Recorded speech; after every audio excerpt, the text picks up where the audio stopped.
Hello friends, मैं विद्या बीच team से public speaker आज फिर हाजिर हुआ हूँ एक खास टॉपिक के साथ, जो है रिस्क असेसमेंट। तो सबसे पहले हम लोग देखेंगे what is risk assessment. Risk assessment is a term to use describe the overall process or method where you.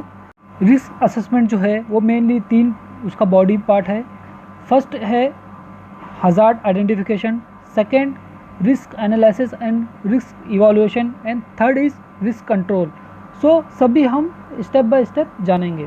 Identify hazard and risk factor that have the potential to cause harm which is called hazard identification. Analyze and evaluate the risk associated with that hazard which is called risk analysis and risk evaluation. Determine appropriate ways to eliminate the hazard or control the risk when the hazard cannot be eliminated which is called risk control.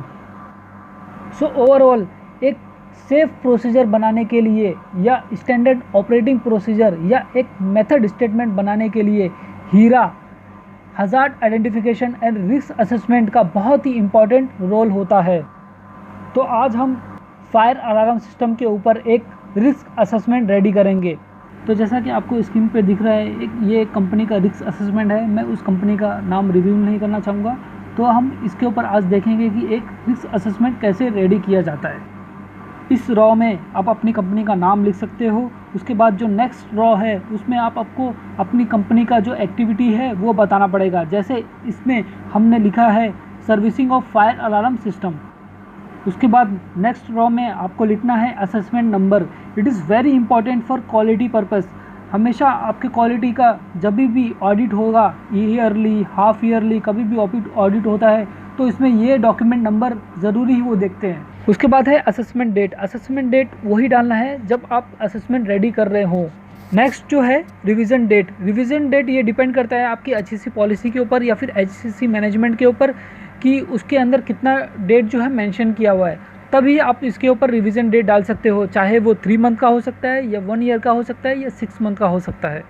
Then the person who is carrying out the assessment, उसका name लिखना है, उसका जो भी staff number होगा वो लिखना है, और वो जो डेजिग्नेशन पे काम कर रहा है, जो उसकी रिस्पॉन्सिबिलिटी है, जो उसका जॉब टाइटल है वो लिखना है इसमें। फिर इसमें हम देखेंगे सबसे पहले टास्क स्टेप, जिसमें हम एक्टिविटी के बारे में लिखेंगे और उस एक्टिविटी का क्या हजार्ड हो सकता है वो भी देखेंगे। फिर उसके बाद हजार्ड का क्या रिस्क होगा वो भी देखेंगे। फिर देन उस रिस्क का क्या रिस्क रेटिंग है और रिस्क लेवल क्या है वो भी हम इसमें देखेंगे। फिर उस रिस्क रेटिंग और रिस्क लेवल को कम करने या कंट्रोल करने के लिए जो हम कंट्रोल मेजर है वो भी देखेंगे। उसके बाद कौन रिस्पॉन्सिबल है उस कंट्रोल मेजर को लेने के लिए वो देखेंगे। Then again final risk rating और रिस्क लेवल देखेंगे जो होगा कंट्रोल मेजर अप्लाई करने के बाद। तो सबसे पहले स्टेप 1 देखते हैं जो है ऑब्टेनिंग द वर्क परमिट। तो जैसा कि आपको मालूम है किसी भी काम को करने के लिए पहले हमें वर्क परमिट लेना बहुत ही ज़रूरी है। तो उसका हजार्ड क्या हो सकता है आइए वो देखते हैं। Wrong type of permit use.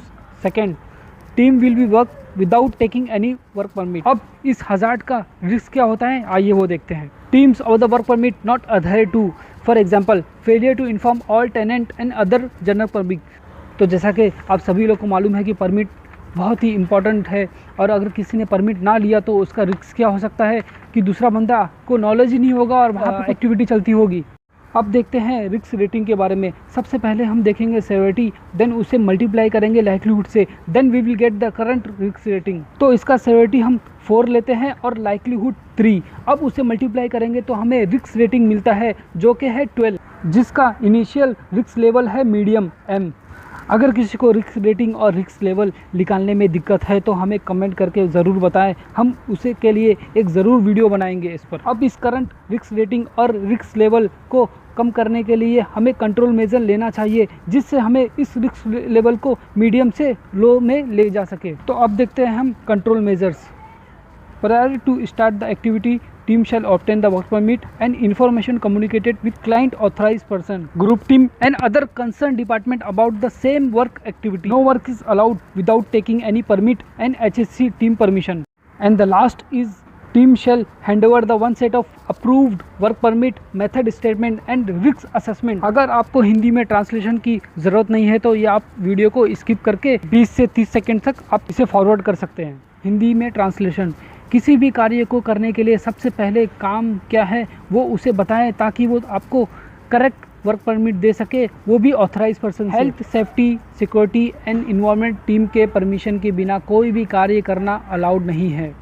Team जो काम करने वाली है कार्यस्थल पर, उसके पास में वर्क परमिट और method statement, standing operating procedure या रिस्क असेसमेंट का एक सेट हैंडओवर करना ज़रूरी है, या उसके पास में एक सेट इसका होना चाहिए। अब देखते हैं कौन है कंट्रोलर और responsible person. Number 1 company authorise person, number 2 client authorise person, number 3 group team. अब कंट्रोल मेजर लेने के बाद final risk rating and final risk level देखते हैं। जैसा कि आपको मालूम है, सेवेरिटी कभी भी चेंज नहीं होती, सिर्फ लाइक्लीहुड ही चेंज होगा आफ्टर कंट्रोल मेजर।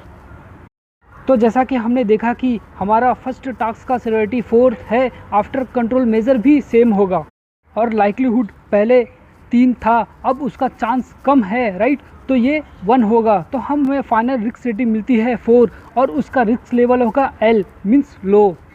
ये मैंने सिर्फ एक टास्क के बारे में ही बात की है। अगर आपको पूरे टास्क के बारे में वीडियो चाहिए तो प्लीज़ कमेंट करें और hit like more than 100 like.